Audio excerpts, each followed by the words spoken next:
Comment accéder à l'abondance? 9 étapes ultimes. Tout ce dont vous avez besoin est déjà là. L'univers est abondance.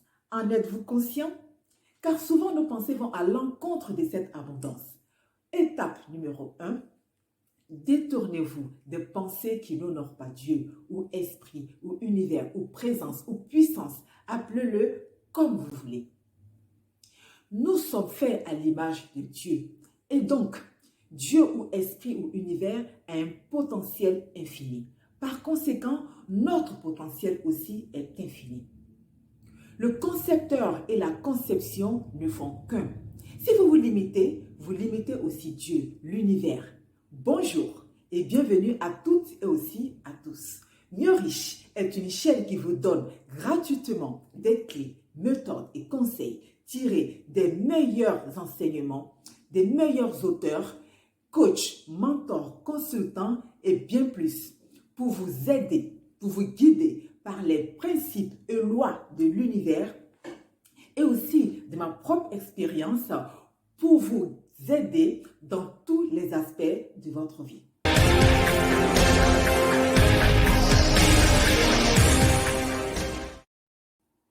Dans le livre de Neville Goddard Collection, c'est un petit livre qui s'appelle Prayer, c'est une collection de 10 livres. Il est écrit en anglais, malheureusement pour l'instant, je suis le Seigneur, je suis votre conscience. Et là, du coup, ça m'a fait un déclic. Je me suis dit, mais donc, s'il dit que je suis le Seigneur, je suis votre conscience, c'est-à-dire qu'il est à l'intérieur de nous et que notre conscience, en fait, c'est lui. C'est en nous, en fait, qu'il faut aller chercher les choses et non à l'extérieur. Donc, ça veut dire que si Dieu, univers, est un potentiel infini et que nous sommes faits à l'image de Dieu, ça veut dire que nous avons aussi cette puissance-là en nous et qu'elle est là en permanence. Que nous sommes Dieu représenté en personne, en chair et en os. Et notre conscience, c'est ça en fait, c'est puissant. Nous sommes des êtres spirituels. En lisant ce livre, ça m'a fait complètement retourner un peu le cerveau parce que je me suis dit, ah mince, quand je prie, je cherche une autre personne à l'extérieur qui va venir me sauver. En fait, non, ma pensée, la puissance de cette pensée, de cette conscience-là, qui est capable de déplacer des montagnes. On peut faire des choses par la pensée. Donc, notre pensée peut faire en sorte d'attirer les choses qu'on veut. Par la façon dont on ressent au fond de nous les choses. De comment on prend les choses. En fait, voilà. C'est ça. Quelle est la puissance de notre prière? Quelle est alors la profondeur de cette prière? Quelle est la sincérité de notre prière? Ou de ce que nous voulons, de ce que vous voulez. Mais notre conscience, Dieu est là et le ressent. Et c'est un détecteur de solutions pour nous. Il va aller chercher les solutions pour nous à l'extérieur. Et ça va s'exprimer par quoi? Ça va s'exprimer par exemple par les bonnes rencontres. Soit par des faits, même accidentels, qui va aller nous ramener les solutions, qui va nous ramener les réponses à nos prières, à nos demandes, à partir de nos actions. Qu'on soit clair ici, vous n'avez pas besoin d'être membre d'une religion quelconque. Être un être humain suffit largement déjà pour comprendre ça, pour prendre conscience de cela. Tout le monde fait des prières. Tout le monde a déjà dit une fois au moins dans sa vie, oh, je croise les doigts, j'espère que telle ou telle chose va bien se passer. C'est une prière. Toujours dans son livre, Neville Goddard écrit, votre je suis, votre conscience d'être, c'est le pouvoir divin. Alors, ne prétendez pas que quelque chose est vrai de vous-même, que vous ne prétendriez pas être vrai de Dieu. Si vous vous rabaissez Dieu, l'univers, la puissance. C'est ce qu'est votre conscience d'être. Si votre conception de vous-même est inférieure à ce que vous prétendez être vrai de Dieu, Vous trahissez Dieu, en quelque sorte, vous trahissez la puissance qui est là en vous. Donc, faisons en sorte de nous sentir bien, de ressentir ce que nous recherchons vraiment, d'avoir l'apaisement et la confiance. Je suis Dieu, je suis votre conscience. Mais honnêtement, cette seule phrase-là déjà m'a complètement retourné. M'a complètement retourné. Comprendre le secret, en fait, de l'abondance, de l'attraction. Le secret, il est là. Il est puissant. Notre subconscient, notre conscience, elle est puissante. Elle peut être à l'origine de tout. Comme il disait encore Neville Goddard, la prière est la formule par laquelle le divorce ou le mariage est accompli. C'est-à-dire par votre prière, par la puissance de vos pensées, de comment vous vous sentez. Et donc cela se traduit par vos actes. Vous êtes capable de déchirer les choses, de les détruire ou alors de les construire, de les reconstruire. Alors tâchez vraiment de repositionner votre cerveau, de votre façon de penser, de vous sentir dans l'alignement complet de ce que vous voulez. Si vous faites le contraire, vous repoussez l'abondance. Vous la bloquez, vous la stoppez. Quelles sont vos croyances limitantes? S'il n'y a pas d'obstacle, l'abondance coulera. C'est un entraînement à commencer dès maintenant. J'avoue que je m'y suis mise déjà depuis quelques temps maintenant. Et alors, on passe à l'étape 2. Étape 2, soyez alignés avec ce que vous désirez dans votre vie. L'alignement, c'est incarner d'ores et déjà ce que vous voulez atteindre. Croyez que vous l'avez déjà reçu. Dans le livre encore de Neville Goddard, il dit qu'il y a 2 aspects à la prière. Priez en secret dans votre fort intérieur. Et ensuite, l'autre aspect, c'est de croire que vous l'avez déjà, ce que vous avez demandé. Vous ne pouvez pas être sur une fréquence X et vouloir écouter la fréquence Y. Vous ne pouvez pas être en train de prier de tout votre être, de tout votre cœur, de toute votre âme et en même temps entretenir des vibrations de doute, de négativité, de manque. Il faut faire correspondre les fréquences. Que voulez-vous? Vous voulez écouter de la musique country et vous êtes sur la fréquence d'une radio rock'n'roll? Vous n'aurez évidemment pas ce que vous voulez, c'est-à-dire écouter de la country.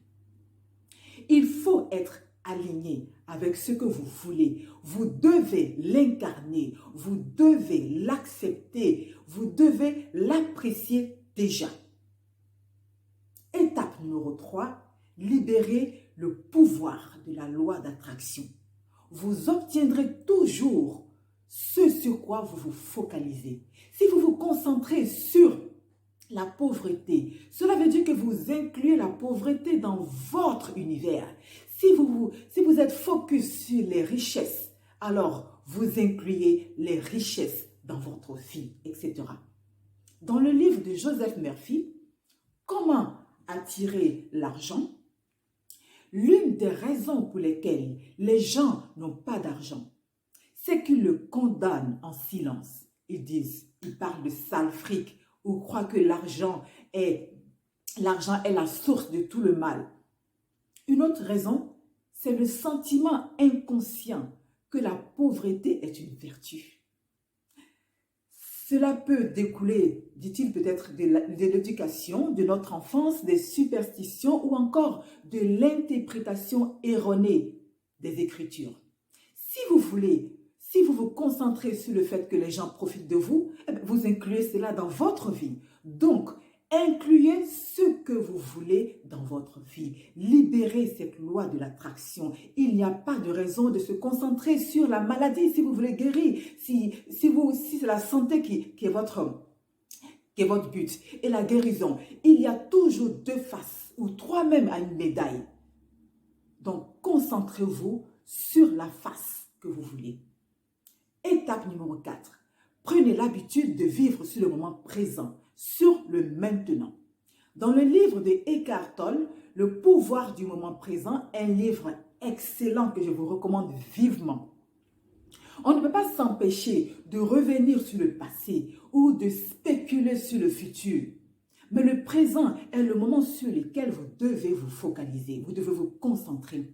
J'ai entendu quelque part une fois, un jour, que le futur sera toujours notre présent, car personne ne peut s'y téléporter physiquement. Dans les 5 ans, on en reparlera mieux uniquement que quand on y sera présent, 5 ans plus tard. Donc, ce sera toujours notre présent. Du coup, si on concentre toute notre attention sur le manque, eh bien, nous entretenons cette mentalité de manque. Ce qu'on n'a pas, ce qu'on n'a pas eu, ce qu'on avait, ce qu'on aurait pu avoir, ce qu'on aura, ce qu'on pourra avoir. Si vous voulez accéder à l'abondance que vous avez, vous devez y accéder maintenant. Plus rien à faire pour le passé. Plus rien à faire avec le futur. Dieu, l'univers, est le meilleur des planificateurs. Même si vous planifiez tout dans le moindre détail, cela n'ira peut-être jamais comme vous l'aviez prévu. Tout fonctionne pour notre plus grand bien. Et ce, en fonction de ce que vous voulez, en fonction de ce que nous vous avons demandé à l'univers, à Dieu. Alors, on passe à l'étape 5. Quel genre d'abondance voulez-vous?